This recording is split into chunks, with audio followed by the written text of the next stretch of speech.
I have need of a man with your qualifications. I'm not for sale. I'm a duly sworn warrant officer. We need your help. We're decent people being driven from our homes.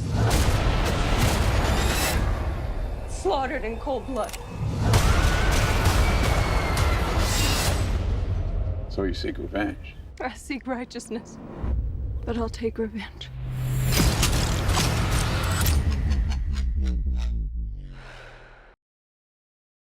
Hello and welcome to Frame by Frame. The only film and TV review show on the internet hosted by us. I'm Jim. And I'm Nick, and this week we're watching Magnificent Seven.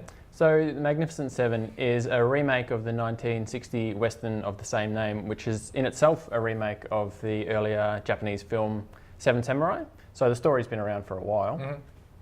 In the modern version, you've got Peter Sarsgaard, who plays a evil kind of robber baron who comes and terrorizes and besieges a small western town. So some of the townspeople employ Sam Chisholm, a bounty hunter played by Denzel Washington, to put together a team of gunslingers who try to take back the town. Took a job looking for some men to join me. Is it difficult? Impossible. How many you got so far? You and me?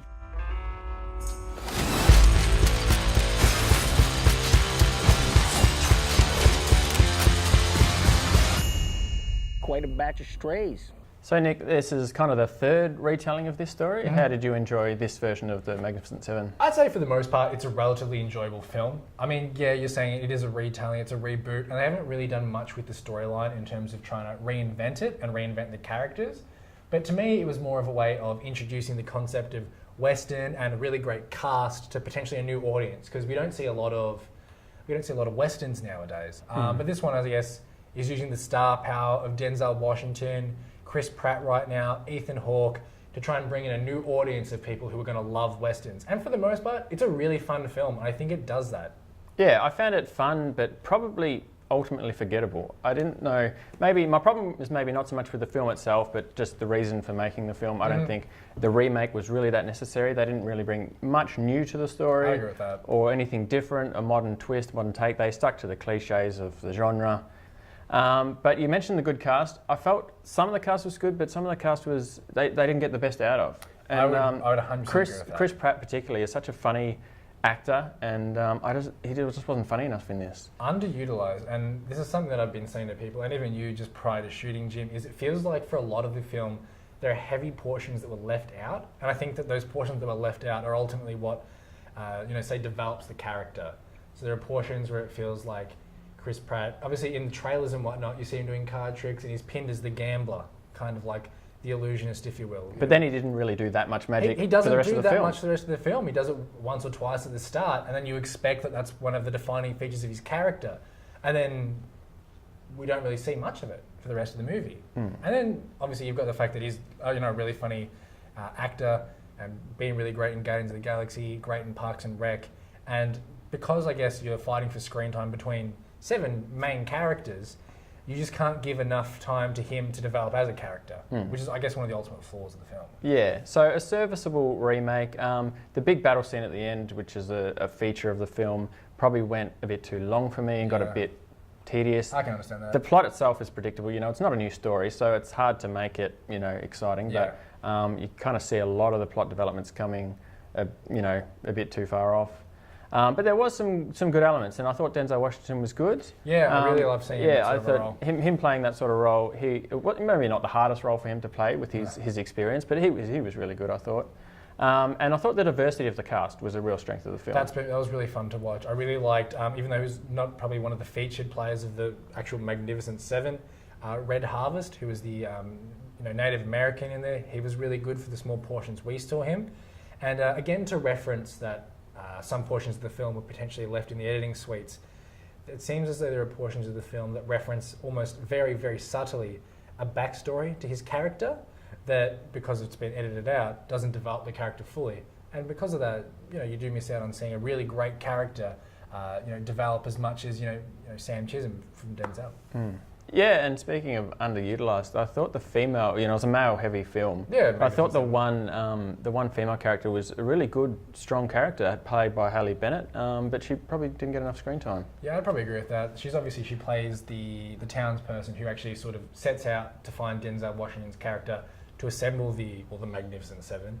There's a point in the film where obviously she's really like a central role in terms of developing this team and getting everyone on board. But once the full team of the Magnificent Seven are actually, they've been collected and whatnot, it's almost as if she takes a back seat, and she doesn't really come into the mix until right towards the end. So I would have liked to have seen her, because obviously it's a reboot. If they wanted to do something different, potentially have her more involved in part of the cast, because it is like a male-heavy.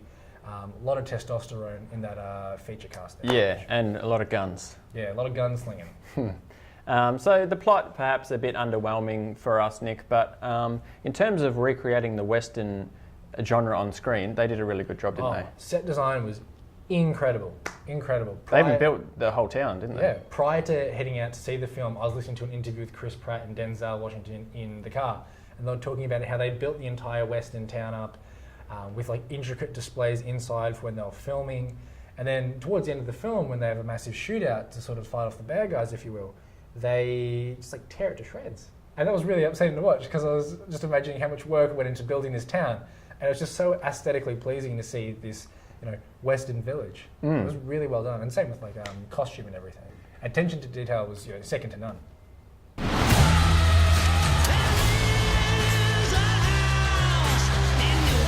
Why are you here, fighting someone else's fight? These people deserve their lives back.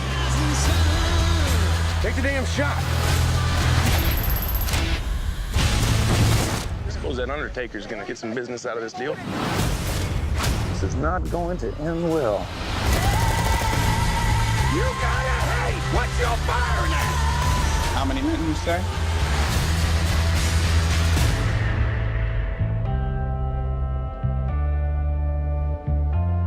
All right, now it's time to cast our attention to the small screen and what we've been watching, Nick. And there's plenty of new stuff starting at the moment. It's a new season in American TV, and there's plenty of new shows that we're going to get to in the coming weeks. But before we get to those, we're still watching an old favourite. Yeah, Brooklyn Nine-Nine. It's come back for its 4th season. I think we're about to head into potentially episode 3 or 4 of the new season, and it's just as good as it ever was.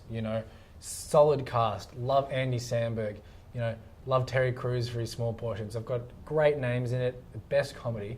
Yeah, one of my favourite comedies on TV. We all know, a lot of us know how funny Andy Samberg was in Saturday Night Live and all his stuff with Lonely Island. So it was so good to see that translate over into a sitcom, wasn't it? Yeah, it definitely is really good to see them sort of doing something like that long-form comedy, which he's been doing for, obviously it's entering its 4th season, so he's been doing it a while, but I like, because you can watch SNL till the cows come home, but they're only like 3-minute clips at most usually. But then to see something a little bit longer with the same sort of humour is really cool. And even in this new season, what I've liked seeing is, I think it was probably something like the 2nd episode, they have Yulma Takone, who is another member of the Lonely Island, come in and play a bit character who's the manager of where Captain Holt ends up working. Yeah. And he's just as funny as they are when they were on SNL and when they write and perform for Lonely Island. And speaking of Captain Holt, I think that's one of the big surprises of this series. Andre Braugher is just fantastic, isn't he? If he's not your favourite character at this point, he's just getting so much better and better and better. Oh my God. And a strong supporting cast, Joe Latrulio, Chelsea Peretti, it's just, everyone's funny really, aren't they? Yeah. Even the tropes of, at the start of the series, when you've got your straight-laced Santiago played by Melissa Fumero, she probably wasn't the funniest to start with, but then obviously they've developed her character to the point where just her like anal tendencies and whatnot, they're hilarious now.